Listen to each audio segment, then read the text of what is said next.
Hello friends, welcome to smart learning Adda. हम लोग इस वीडियो में बात करेंगे क्लास 12 इंग्लिश के फर्स्ट चैप्टर से ही, लेकिन प्रीवियस ईयर क्वेश्चन आंसर के बारे में। ठीक है, जो हमारा फर्स्ट चैप्टर है Indian civilisation and culture, written by Mahatma Gandhi, इससे जितने भी पी वाई क्यू जितने भी हैं उस सबको हम लोग कंप्लीट रूप से देखेंगे। प्रोज सेक्शन का यानी प्रोज सेक्शन का ये पहला ऑब्जेक्टिव चैप्टर का जो क्वेश्चन आंसर है उसको देखेंगे। इसके चैप्टर से जितने भी 60 और 70 क्वेश्चन बनने वाले हैं उसके ऑब्जेक्टिव क्वेश्चन अपलोड किए जा चुके हैं। इसमें हम लोग देखेंगे क्या क्वेश्चन आता है जो नया हमें मिलने वाला है। इस सबको करने के बाद हम लोग इस चैप्टर को क्लोज करेंगे और आगे बढ़ेंगे।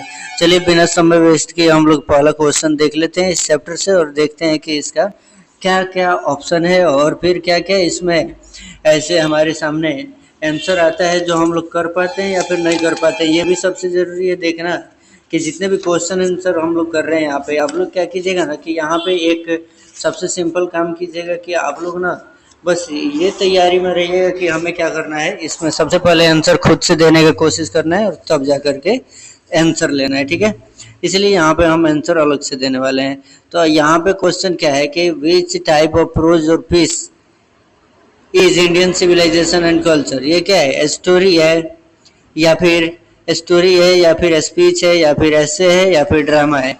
तो सबको पता है कि स्पीच, ऐसे, ड्रामा या फिर क्या है, स्टोरी है। ये बताना है आप लोगों को। तो ये इंडियन सिविलाइजेशन एंड कल्चर एक ऐसे है, सबको पता है ये चीज़।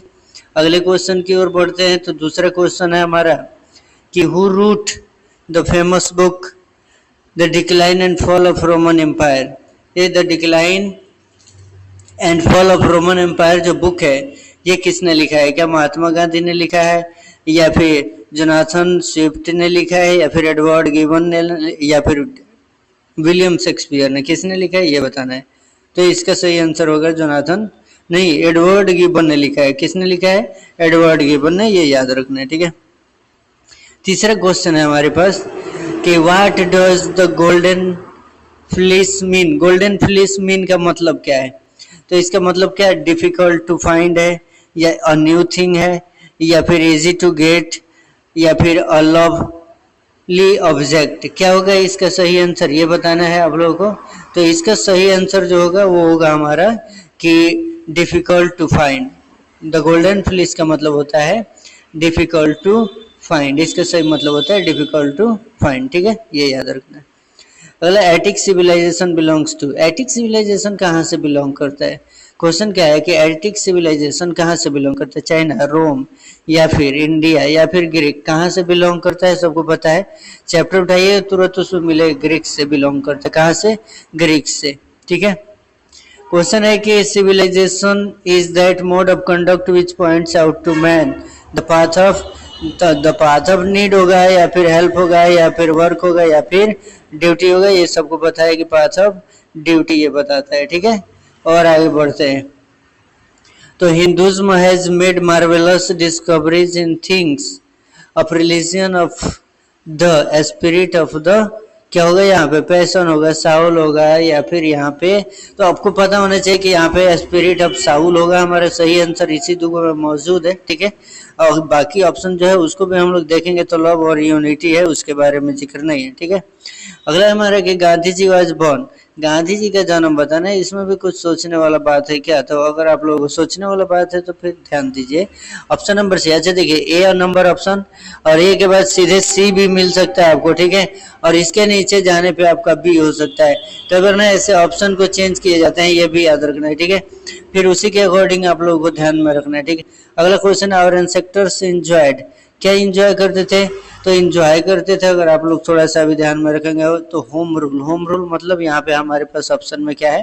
होम है। ठीक है, ये याद रखना है। फाइन और गुड नहीं होगा। अब यहाँ पे है कि what is the glory of India? It remains movable या फिर ग्लोरियस इमूवेबल। इसका सही आंसर होगा जो कि हमारा ऑप्शन नंबर क्या है?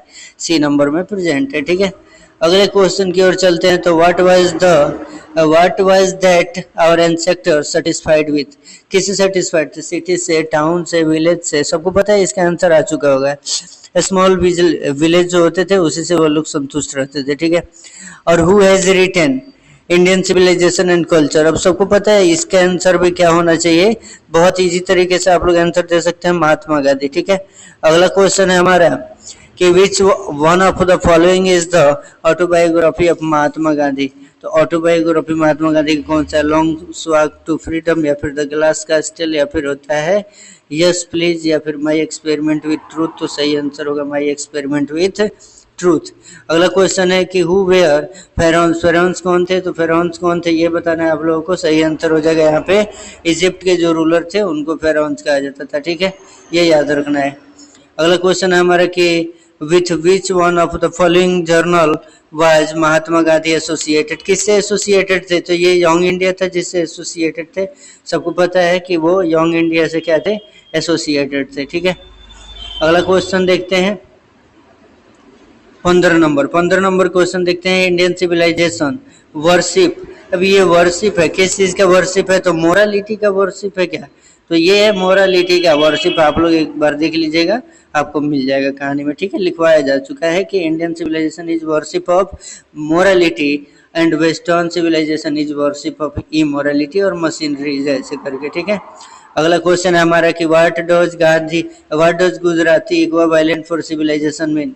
तो ये इनका मतलब क्या है। 16 नंबर हमारा जो क्वेश्चन है इसका करेक्ट आंसर क्या होगा, गुड बिहेवियर होगा, गुड मैनर होगा, या फिर क्या होगा, गुड कंडक्ट होगा, या फिर गुड कैरेक्टर होगा। तो गुड कंडक्ट होता है इसका मतलब। ठीक है, ये याद रखना है। ठीक है, अगला क्वेश्चन देखते हैं, in the word of Gandhi ji mind is क्या है, mind is a restless bird. क्या है, तो mind is a restless bird, ये याद रखना है। Mind is a restless body नहीं, रेस्टलेस बॉडी नहीं होगा, रेस्टलेस बर्ड होगा यहाँ पे, ये याद रखना है, थोड़ा सा मिस्टेक हो जाएगा। अगला क्वेश्चन है हमारा कि what does the western civilisation propagate. Propagate क्या क्या, ये किस चीज को प्रोत्साहित करता है, ये तो इमोरालिटी को प्रोत्साहित करता है। हमारा करेक्ट आंसर हो जाएगा ऑप्शन नंबर ए। अगला क्वेश्चन है हमारा कि our forefathers did not invent machinery because they knew we would become slaves. क्या यहाँ पे आंसर यही हो जाएगा क्या, यहाँ तो पहले ही ऑप्शन में हमको आंसर मिल गया, बाकी पढ़ने का जरूरत भी, तो उनको पता था they knew we would become slaves, कि हम लोग क्या हो जाएंगे, स्लेव्स यानी गुलाम हो जाएंगे। ठीक है, इसलिए वो लोग मशीनरी का आविष्कार नहीं किए। 20 नंबर है, after all there is something in Hinduism that has kept it now. ये क्या है, वैसे ही रखा है, अलाइव रखा, जीवित रखा। हिंदुइज्म में बड़ा खास चीज था, ये चीज याद रखना। ठीक है ना, अगले क्वेश्चन की ओर चलते हैं, बहुत ही जल्द कंप्लीट हो जाएगा ये भी सेशन।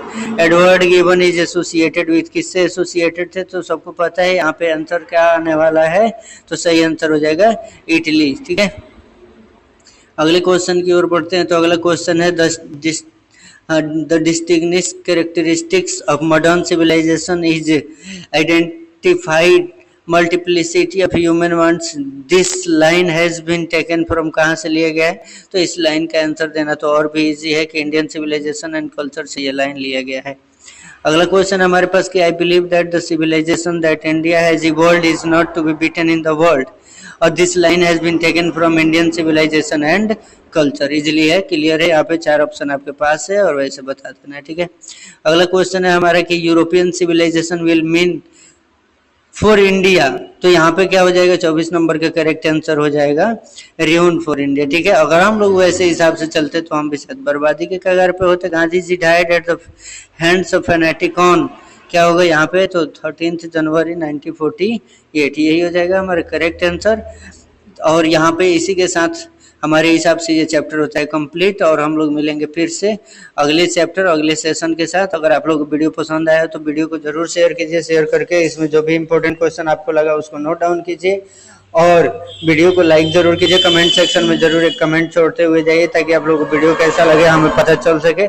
हम मिलते हैं एक और वीडियो के साथ, तब तक के लिए वीडियो देखने के लिए धन्यवाद। Thanks for watching.